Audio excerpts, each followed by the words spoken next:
What dark secrets did the women of the Nazi regime hide? Were they innocent bystanders or silent witnesses to unimaginable horrors? Hey, this is Histox, the place where history gets real and mysterious. Stick around. From the glittering heights of Nazi high society to a disgraced widow in post-war Germany, Emmy Göring's life mirrors the dramatic fall of the Third Reich. Born in 1893 into a wealthy family involved in the chocolate industry, Emmy, originally named Emma Sonnemann, pursued a career in acting. In 1932, she met Hermann Göring, one of Hitler's closest allies, and quickly became part of the Nazi elite. From 1934 onward, Emmy assumed a highly public role, often appearing at official events, banquets, and state ceremonies. She was widely regarded as the unofficial First Lady of the Third Reich, especially before Hitler's late marriage to Eva Braun, a woman Emmy disliked and treated coldly. While fully aware of the regime's crimes, Emmy enjoyed immense wealth and luxury. She and her husband lived in Hall, a lavish estate filled with looted art. She never questioned where the riches came from. Their only child, Edda, was born in 1938 and was named after Mussolini's daughter. Adolf Hitler himself was her godfather, and she received extravagant gifts, like a 50-meter replica of Frederick the Great's palace. After the war, Emmy was arrested by American forces. She and Edda spent time in one of their former estates, now repurposed by the Allies. In 1947, a denazification court sentenced her to 1 year of forced labor. While imprisoned, she suffered chronic health issues and stirred controversy by hanging portraits of her husband in her cell. Upon release, Emmy lived a quiet, impoverished life in a small Munich apartment. She never denounced her husband and insisted he would have led Germany to peace and prosperity if given full control. She died in 1973. Edda later became involved with journalist Gerd Heidemann, infamous for forging Hitler's diaries, and had ties with former SS officers like Karl Wolff. She fought for years to reclaim her father's property from the Bavarian state, but failed. Like her mother, she remained loyal to her father's memory until her death in 2018. The same year, Magda Goebbels' daughter also passed away. Magda Goebbels is often remembered as the First Lady of the Third Reich, a title earned not by office, but by her visibility, glamour, and chilling devotion to Adolf Hitler. Born in 1901, Magda came from a modest background. She married Joseph Goebbels, Hitler's propaganda chief, in 1931, and the couple quickly became Nazi Germany's most prominent public family. Beautiful, elegant, and charismatic, Magda was frequently photographed and appeared at Hitler's side during public events. Their family, complete with 6 blonde, uniformed children, was held up as the image of the ideal Aryan household. But behind the scenes, the Goebbels marriage was fraught with tension. Joseph's serial affairs and Magda's emotional instability created a volatile dynamic. Despite this, Magda remained fiercely loyal to Hitler, seeing him as a near-religious figure. In the final days of the war, as the Red Army closed in on Berlin, the Goebbels family moved into Hitler's bunker. Magda, still clinging to Nazi ideology, made the horrifying decision to murder her 6 children. With the help of an SS doctor, she drugged and poisoned them while they slept. She and Joseph then committed suicide outside the bunker. The images of the dead Goebbels children shocked the world and became a haunting symbol of Nazi fanaticism. Magda's decision to kill her own family has sparked decades of debate. Was it delusion, devotion, or despair? Perhaps all three.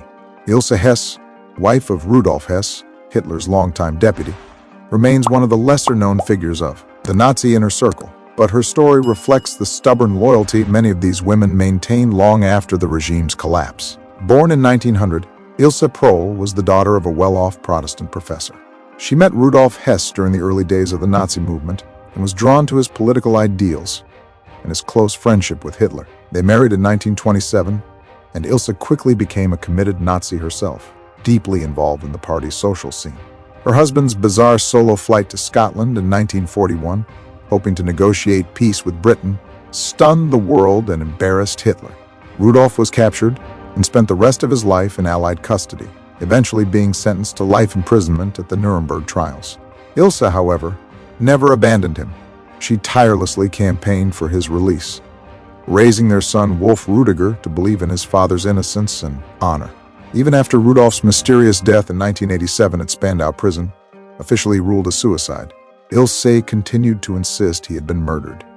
Despite losing her status and much of her wealth, Ilse remained a fervent defender of her husband's legacy. She lived a quiet life in Germany until her death in 1995, never renouncing the beliefs that had shaped her youth. Lena Heydrich was perhaps the most unapologetically loyal of all the women tied to the Nazi elite. Born in 1911 into a conservative German family, Lena von Osten met Reinhard Heydrich in 1930, shortly after he'd been dismissed from the Navy. She encouraged him to join the SS, a decision that would lead to him becoming one of the most feared men in Nazi Germany. Architect of the Holocaust and head of the Reich Main Security Office, the couple married in 1931 and had 4 children. Lena was known for her beauty, charisma, and political fervor. She was proud of her husband's achievements and never once expressed regret for his actions. When Heydrich was assassinated in 1942 in Prague, Lena was hailed as a martyr's widow and given a generous pension by the regime. After the war, Lena's story took a strange turn. Despite her ties to one of the most brutal figures of the Nazi era, she managed to escape serious punishment. She later opened a hotel in Germany and lived relatively undisturbed, raising her children and occasionally giving interviews in which she defended her husband's legacy. Even decades after the war, Lena referred to Heydrich as a hero and claimed he had been misunderstood.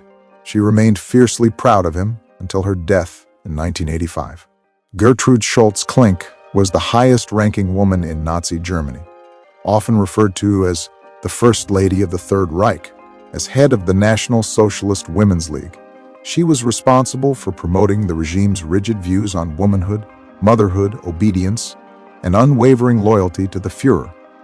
Born in 1902 in southern Germany, Gertrude embraced nationalist and conservative ideals early in life. After joining the Nazi Party in the 1920s, she quickly rose through the ranks thanks to her passionate speeches and organizational skills. By 1934, Hitler personally appointed her as the Reich's women's leader, making her the official voice of Nazi ideology for millions of German women. In her speeches and writings, she emphasized the role of women as homemakers and mothers, devoted to raising children for the Reich and supporting their husbands. Paradoxically, while preaching women's submission and domesticity, Gertrude herself wielded significant political power, at least in appearance. In reality, her influence was largely symbolic, and she remained under the control of male Nazi leaders. After the fall of the Third Reich, Gertrude went into hiding under a false name. She was eventually captured and imprisoned for a short time.